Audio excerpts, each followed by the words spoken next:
নমস্কার, আবার চলে এসেছি গল্প করার জন্যে।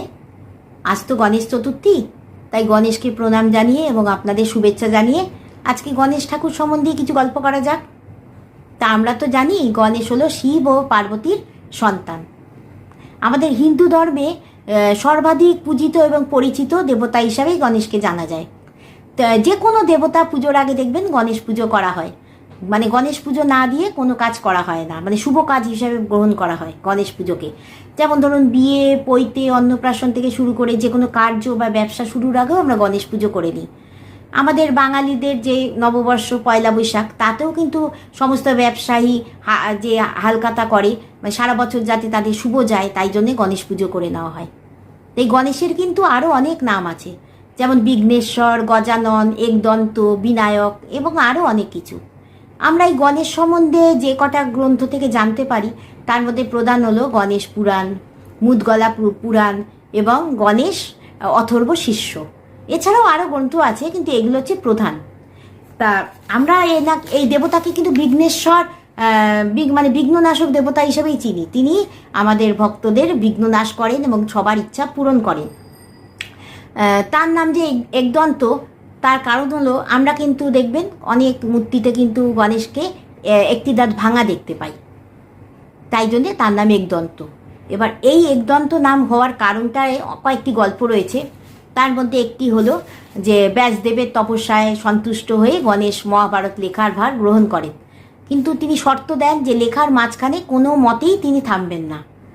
এবার কিছুটা লেখা শুরু হলো, এবার কিছুটা লেখার পরেই কিন্তু তার কলমটি ভেঙে যায়।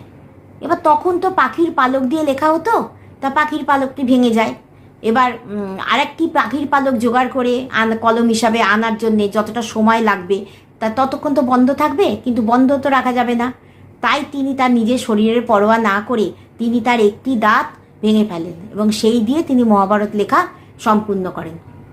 আবার অপর একটি গল্পে আমরা জানতে পারি যে তিনি যে কৈলাসের দ্বার রক্ষক হিসাবে ছিলেন, শিব তাকে রেখেছিলেন এবং বলেছিলেন যে কেউ যেন কৈলাসে না আসতে পারে, মানে ঢুকতে না পারে। এবার পরশুরাম এসেছিলেন শিবের দর্শন লাভের আশায়, কিন্তু তাকেও ঢুকতে দেয়নি গণেশ। এবার তিনি রেগে গিয়ে তার যে কুঠারটি ছিল হাতের, সেইটি গণেশের উদ্দেশ্যে নিক্ষেপ করেন। এবার গণেশ তো সেই কুঠারটি দেখেই চিনতে পেরেছে যে এটা তো তার পিতার দেওয়া অস্ত্র। এবার সেই পিতার দেওয়া অস্ত্রের তো অসম্মান তিনি করবেন না, তাই তিনি সেই কুঠারটি নিজের দেহে গ্রহণ করেন এবং সেই কুঠারের আঘাতেই তার একটি দাঁত ভেঙে যায়। এরকম আরও অনেক গল্প আছে। পুরাণে আমরা গণেশের দুটি স্ত্রীর উল্লেখ পাই, একটি হলো ঋদ্ধি, অপরজন সিদ্ধি। এরা দুজনেই কিন্তু ব্রহ্মার মানুষকন্যা।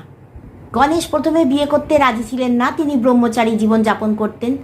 কিন্তু ব্রহ্মা তার দুই মানুষকন্যা ঋদ্ধি ও সিদ্ধিকে নিয়ে এসে গণেশের কাছে আসেন এবং বলেন যে এদের তুমি শিক্ষা দাও এবং স্ত্রী হিসাবে গ্রহণ করো। এবার গণেশ ব্রহ্মার অনুরোধ মানে ফেলতে পারেন না এবং ওই ঋদ্ধি এবং সিদ্ধিকে স্ত্রী হিসাবে গ্রহণ করেন এবং পরবর্তীতে তার দুটি পুত্র সন্তান হয়। তাদের একটির নাম লাভ এবং অপরজনের নাম ছিল শুভ। শুভ এবং লাভ। আমরা ভারতে কিন্তু গণেশ চতুর্থী পালন করি, সেটা ভাদ্র মাসের শুক্লা চতুর্থীর দিন আমরা গণেশ চতুর্থী পালন করি। 1893 সালে ভারতের স্বাধীনতা সংগ্রামী লোকমান্য বাল গঙ্গাধর তিলক প্রথম মহারাষ্ট্রে সর্বজনীনভাবে এই গণেশ চতুর্থী উদযাপন করেন এবং পরবর্তীতে সেইটি মহারাষ্ট্রেও যেমন চারিদিকে ছড়িয়ে পড়ে, আরও অনেক জায়গায় তেমনি ভারতের বিভিন্ন প্রান্তে বিভিন্ন রাষ্ট্রে ছড়িয়ে, মানে রাষ্ট্র না বিভিন্ন রাজ্যে ছড়িয়ে পড়ে সেই গণেশ চতুর্থী পালন করা উৎসব। এবং এখন সেটি প্রবাসীদের মাধ্যমে সারা পৃথিবীতে ছড়িয়ে পড়েছে। যেমন আমেরিকা, লন্ডন, অস্ট্রেলিয়া যেমন আছে, তেমনি আফ্রিকাতেও এখন পুজো হয়, গণেশ চতুর্থী পালন করা হয় সারা পৃথিবীতে। শুধু ভারতে নয়, সারা পৃথিবীতে এখন গণেশ চতুর্থী পালন করা হচ্ছে।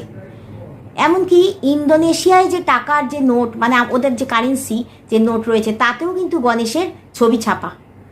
কিন্তু ইন্দোনেশিয়ায় কিন্তু মুসলমান যে সম্প্রদায় সেই কিন্তু বেশি, মানে জনসংখ্যার বেশিরভাগ মানে শতাংশই হচ্ছে মুসলিম সম্প্রদায়, মাত্র কয়েক শতাংশ হচ্ছে হিন্দু। কিন্তু তাতেও তাদের যে 20,000 টাকার যে নোট রয়েছে তাতে কিন্তু গণেশের ছবি ছাপা রয়েছে। তাহলে শুনলেন আজকে গণেশ সম্বন্ধে। তিনি আমাদের সকলের বিঘ্ন দূর করুন এবং সকলের ইচ্ছা পূরণ করুন, এই কামনা করি আজকে শেষ করলাম। তার সম্বন্ধে তো আরও অনেক, তার বিশাল ব্যাপার, কিন্তু অতটা তো বলা যাবে না, এখন সময় সংক্ষেপ রয়েছে সকলেরই। তা কেমন লাগলো আমার এই গল্প? যদি ভালো লাগে কমেন্ট করে জানাবেন, এবং আরও যদি কিছু জানতে চান তাও জানাবেন। আর সকলে খুব ভালো থাকবেন, সুস্থ থাকবেন। জয় গণেশ।